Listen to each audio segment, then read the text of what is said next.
کہ نبی صلی اللہ علیہ وسلم نے فرمایا لا طیرہ وانما الطیرۃ علی من تطیر. آپ نے فرمایا طیرہ نہیں ہے، نحوست نہیں ہے، بدفعلی نہیں ہے، بدشگونی نہیں ہے، لیکن جو بدشگونی لے اس کے لیے بدشگونی ہے.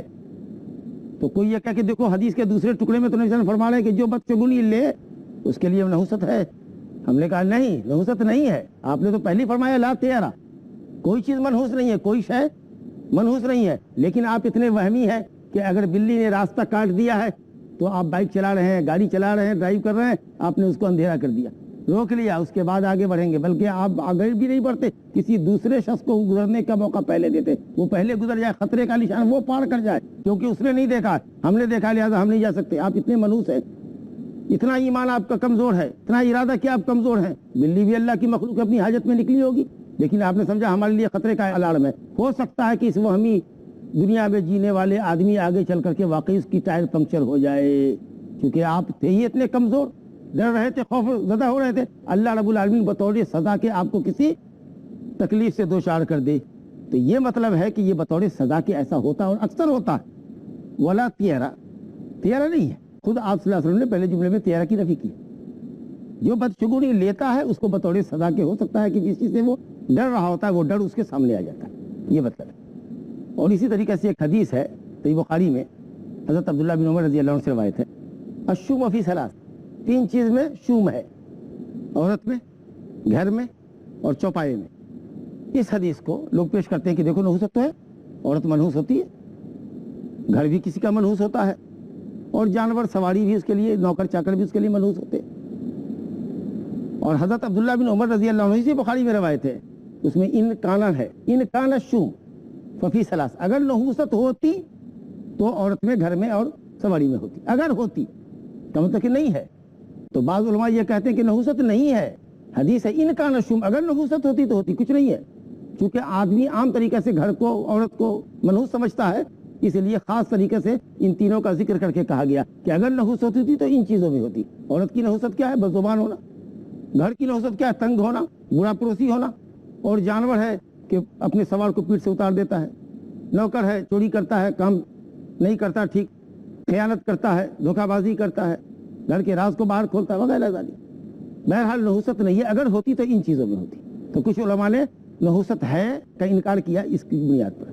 لیکن کتاب التوحید کے عظیم شارح علامہ سلیمان بن عبداللہ علیہ شیخ، جن کی کتاب ہے تحصیل العزیز الحمید، وہ کہتے ہیں کہ ایک روایت شرطیہ ہے، اس سے یہ لازم نہیں آتا کہ الشوم ہے والی روایت کو ہم کنڈم کر دیں.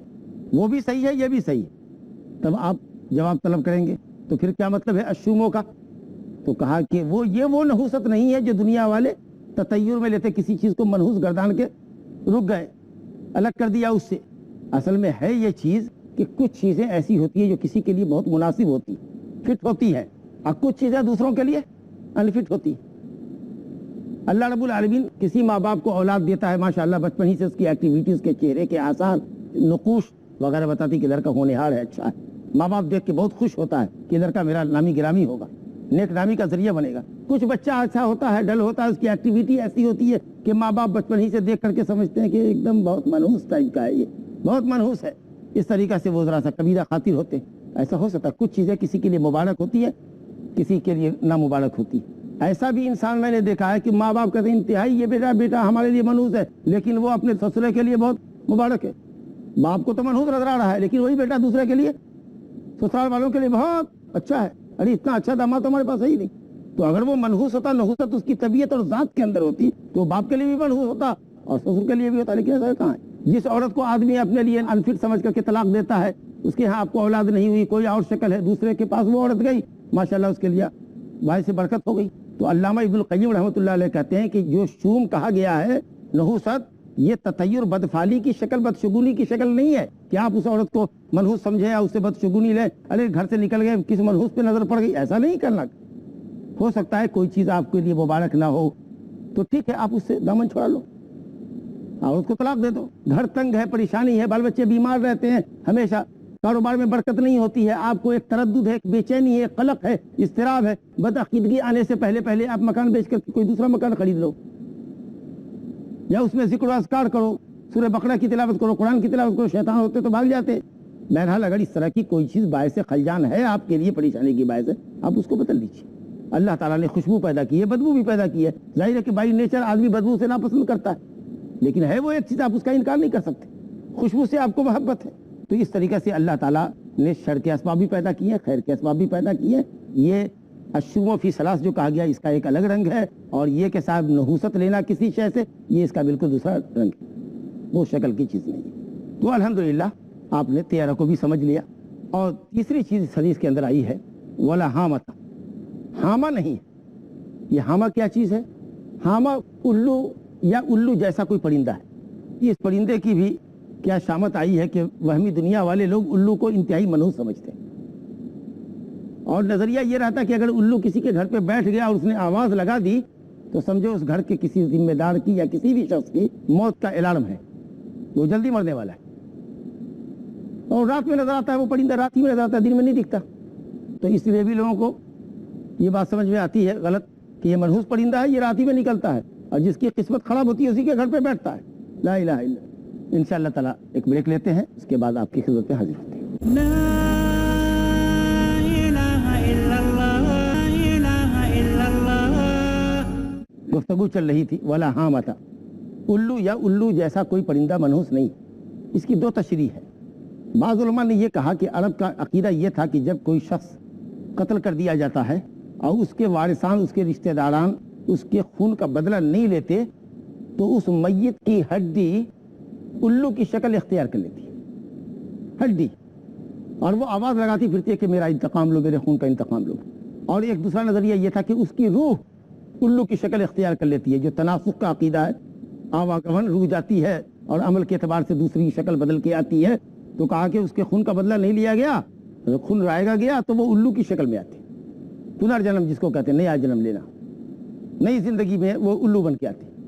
تو یہ چیز بالکل غلط ہے، یہ کفریہ عقیدہ ہے تناسخ کا. تو کسی کی روح الو بن کے نہیں آتی، کسی کی ہڈی الو بن کے نہیں آتی. یہ ایک نظریہ تھا. دوسرا نظریہ اس پرندے کے متعلق ہے جو مشہور پرندہ ہے الو، جو رات میں نظر آتا ہے، جس کے متعلق ابھی میں نے عرض کیا کہ وہ کسی کے گھر پہ بیٹھ گیا، آواز لگایا، سمجھا کہ موت کی خبر دے رہا ہے. نبی صلی اللہ علیہ وسلم نے فرمایا ولا حامتا، بالکل غلط ہے تمہارا یہ نظریہ عقیدہ. اللہ کی مخلوق ہے، پرندہ ہے وہ. کوئی دلیل اللہ نے قرآن و سنت میں نہیں اتاری کہ وہ پرندہ منحوس ہے یا کسی کی موت کا اعلان کرتا ہے. ولا حامتا. اور چوتھی چیز آپ نے بتائی ولا سفرا، سفر نہیں ہے. سفر اس کا 3 معنی علماء نے بیان کیا ہے. ایک معنی یہ ہے کہ یہ ایک جونک ہے، کیڑا ہے جو انسان کے پیٹ میں یا جانور کے پیٹ میں ہوتا ہے، زیادہ تر جانوروں کے پیٹ میں ہوتا ہے، اور وہ بھی کھجلی سے زیادہ تکلیف دہ ہوتا ہے. اور اس کے پاس اگر آدمی بیٹھ جائے یا کوئی اونٹ چلا جائے، ایسے مریض اونٹ کے پاس، تو وہ بھی بیمار ہو جاتا ہے، بلکہ کھجلی سے زیادہ تیزی سے یہ بیماری پڑتی ہے. گویا کہ یہ لا ادوا کی قبیل سے ہی بات ہوگی، جس کا بیان ہم آپ کے سامنے کر چکے. یہ امام بخاری، امام احمد کہتے ہیں کہ سفر کا مطلب ایک کیڑا ہے جو پیٹ میں ہوتا ہے انسان کے یا جانور کے، اور اس کو تکلیف دیتا ہے، اور آدمی اس کے پاس جائے تو بیماری ہوتی ہے. ایسی کوئی چیز نہیں.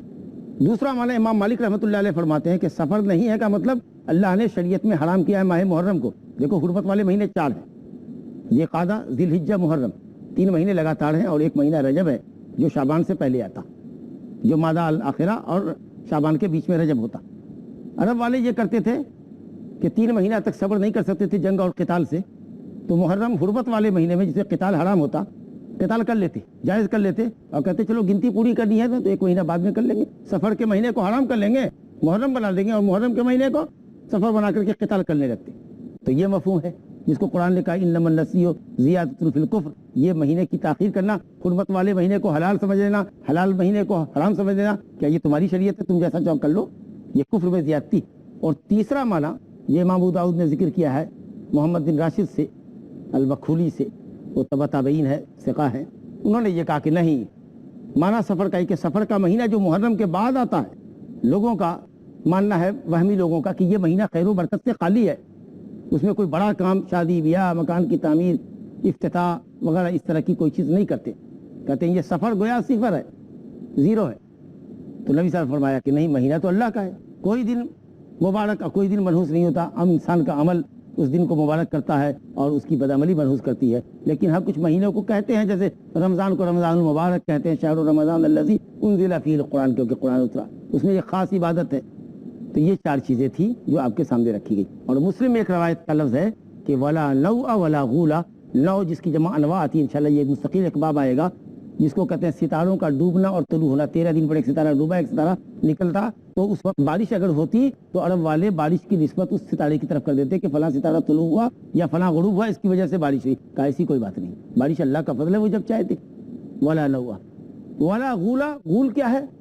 یہ غول یہ خطرناک ایک چیز تھی, ایک عقیدہ یہ تھا مشرکین کا, اور آج بھی کچھ لوگوں کا, وہمی لوگوں کا ہوگا کہ ہم چٹیل میدان سے گزرے تھے, جنگلاتی علاقے سے گزرے, خطرناک آواز سنی اور مختلف چیزیں, کبھی کوئی چیز بلی کی شکل میں آ جاتی. گویا کہ شیاطین کا غول ہوتا ہے جو صحرا میں اور جنگلات میں لوگوں کے سامنے, مسافروں کے سامنے آتا ہے, اسے ڈراتا ہے, خوف زدہ کرتا ہے, اور آدمی دائیں بائیں بھاگتا ہے, یہاں تک کہ گڑھے میں بھی گر جاتا ہے اور ہلاکت میں ہو جاتا ہے. نبی نے فرمایا ایسی کوئی بھی چیز نہیں, ایسا کچھ نہیں ہے, وہم ہے تمہارا. اور اگر کسی کو اس طرح کا وہم ہو, اعوذ باللہ من الشیطان الرجیم پڑھو. کچھ بعض آثار آئے ہیں کہ شیاطین کا غول آتا ہے, گھر سے غلہ اٹھا کے لے جاتا, پریشان کرتا ہے, تو آثار ہے حضرت عمر وغیرہ سے کہ اچھا گھر میں اذان دے دو. بعض مرفوع روایتیں بھی آئی ہے لیکن وہ حدیثیں سندن صحیح نہیں ہے. تو اگر اس طرح کی بات بھی ہو اور اس طرح کا وہم ہو, اگر آپ اکیلے جا رہے ہوں اور کسی بیابان سے گزر رہے ہوں, صحرا سے گزر رہے ہوں, اور اس طرح کا خوف پیدا ہو کہ کہیں سے کچھ بھوت پریت اور شیاطین آ سکتے ہیں, راکشس آ سکتے ہیں اور ہم کو ڈرا سکتے ہیں, یہ صرف وہم ہے آپ کا. اس وہم کو نکالیے, جو چیز آئے گی اس کا مقابلہ کریں گے انشاءاللہ. اعوذ باللہ من الشیطان الرجیم پڑھیے, اذان دیجیے, وہ سب بھاگ کھڑے ہوتے. ولا غولا, غول نہیں ہے. انشاءاللہ تعالی دوسری حدیث اس موضوع پر آپ کے سامنے شرح کریں گے. اس سے پہلے ہم آپ کے سامنے گزارش یہ کرتے ہیں کہ اگر اس موضوع کے تعلق سے اگر کوئی سوال ہو تو ہم آپ سے سوال لے لیں گے انشاءاللہ تعالی. السلام علیکم شیخ. وعلیکم السلام ورحمۃ اللہ. آپ نے کہا کہ الو کا بیٹھنا گھر پہ آ کے یا بلی کا راستہ کاٹ جانا, یہ سب مطلب ٹھیک نہیں ہے, وہمی چیز ہے, وہمی چیز ہے, اس سے کچھ ہوتا نہیں ہے. لیکن کتے کا رونا رات میں کبھی کبھی مطلب کچھ لوگ بولتے ہیں, تو اس کا کیا ہے؟ اور دوسرا میرا سوال یہ ہے کہ قرآن اگر پرانا ہو جائے تو کچھ لوگ بولتے ہیں اس کو مٹی میں دبا دینا. میں آپ کا سوال سمجھ گیا. آپ نے کہا کہ الو کا بیٹھنا تو ٹھیک ہے, حدیث کی روشنی میں ہے کہ صاحب اس کی کوئی حیثیت نہیں ہے. کتے کے رونے کی بھی کوئی حیثیت نہیں. ہاں, کتا اگر بھوکے یا مکروہ آواز میں روتا ہے تو شیاطین کتے پر ہوتے ہیں. کتا شیطان بھی ہوتا ہے, شیطان صفت ہوتا ہے. تو آپ تعوذ پڑھا کریں. کتے کے بھوکنے پر آیا ہے, گدھا بھوکے, کتا بھوکے, آپ تعوذ پڑھیں, اعوذ باللہ من الشیطان. لیکن اس سے کوئی نحوست لینے کی ضرورت نہیں. کوشش کریں معاشرہ آپ کا کتے سے پاک ہو, بڑی اچھی بات ہے. لیکن اگر اس کے بعد بھی وہ روتا ہے تو ٹھیک ہے, آپ اعوذ باللہ من پڑھیں. اگر کسی طرح کی کوئی بات آئے تو باقی رہا کہ اس کا کوئی منفی اثر نہیں. آپ نے پوچھا قرآن مجید اگر بہت بوسیدہ ہو جائے, استعمال کے قابل نہ ہو, تو اس کو ضیاء سے, بربادی سے بچانے کے لیے کیا شکل ہے؟ تو ایک شکل تو یہ ہے کہ کچھ علماء نے کہا کہ اس کو دفن کر دیا جائے. لیکن خطرہ ہے کہ کچھ دنوں کے بعد پھر کوئی مٹی کوڑے دے گا, مٹی کی کھدائی ہوگی تو ہو سکتا ہے وہ چیز واپس آ جائے. کچھ لوگوں نے کہا اس کو سمندر میں ڈال دو, دریا میں ڈال دو.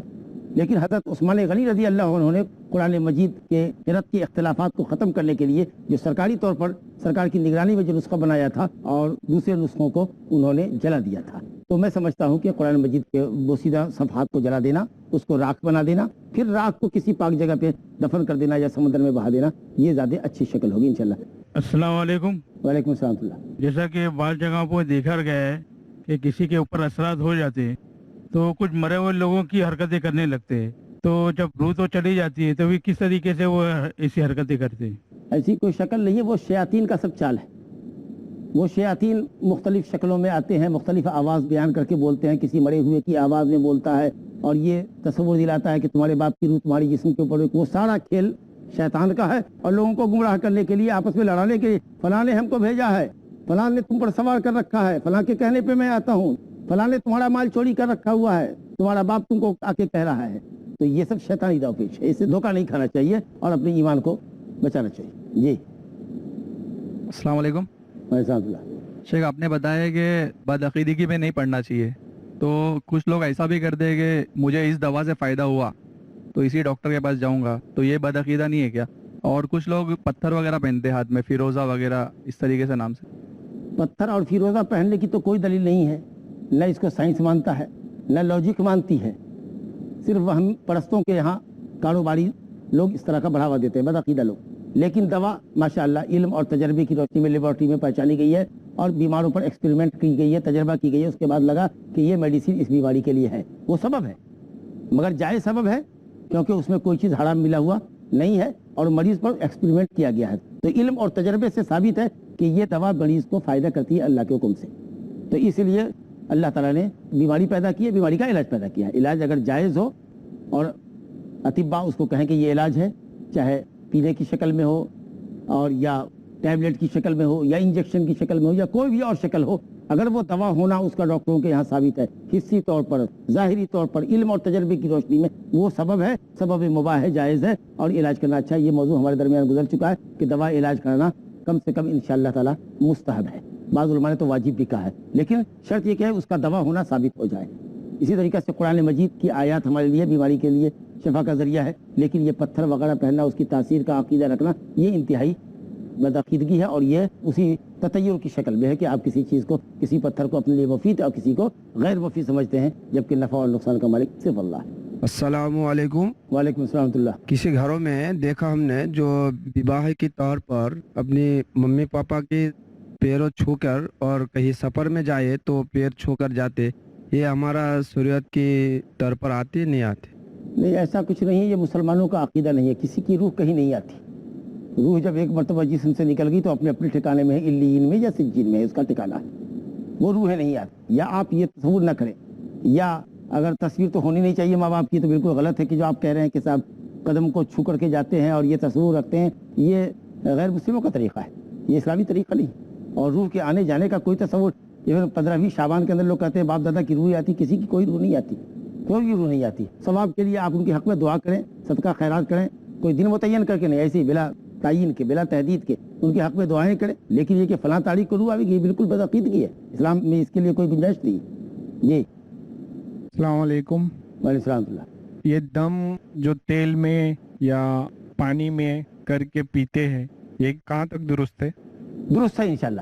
تیل پر یا پانی پر دم کر کے دینا درست ہے. کچھ علماء نے تو اس پر کلام کیا ہے, لیکن انشاءاللہ کوئی حرج نہیں ہے. قرآن شفا ہے, دعائے معصورہ ذریعہ شفا ہے, قرآن ذریعہ شفا ہے, اور ہم نے جب اس کے اوپر پڑھ لیا تو گویا کہ انشاءاللہ تعالی وہ میڈیسن کا کام کرے گا. لیکن میں نے یہ بات اپنی کسی مجلس میں کہی ہے کہ پانی پر یا تیل پر پڑھنے سے زیادہ بہتر یہ ہے کہ آدمی مریض کے جسم پر ڈائریکٹ پر پڑے, اس پر تھوکے اور تھوڑا سا ہلکا سا تھکائے, تھوک نہیں ڈالے, تھو کرے, تو انشاءاللہ نفس پاکیزہ ہے, کلام پاکیزہ ہے, تھوک بھی پاکیزہ ہے, تو اس طریقے سے وہ فائدہ کرتا ہے. لیکن اگر پانی اور تیل پر پڑھا جائے تو انشاءاللہ تعالی یہ بھی دوا ہونے اور شفا کا ذریعہ ہونے سے انشاءاللہ اس کو کوئی چیز نکال نہیں سکتی, اس لیے جائز ہے انشاءاللہ تعالی. جی السلام علیکم شیخ. وعلیکم السلام.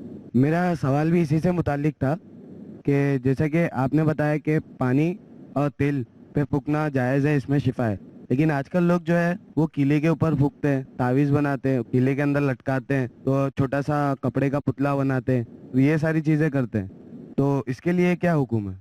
ماشاءاللہ آپ ہمارے ساتھ کئی مجلسوں میں شریک رہے ہیں, میں دیکھ رہا ہوں آپ کو, تو آپ یہ بات سن چکے ہیں کہ کوئی چیز ہمارے یہاں لٹکانا ذریعہ ثواب نہیں. قرآن مجید لٹکا ہوا ہے, پھر بھی ہمارے لیے بہت فائدے کی چیز ہے جب تک کہ ہم اس کو پڑھیں نہیں اور اس کو اپنے جسم پہ دم نہ کریں.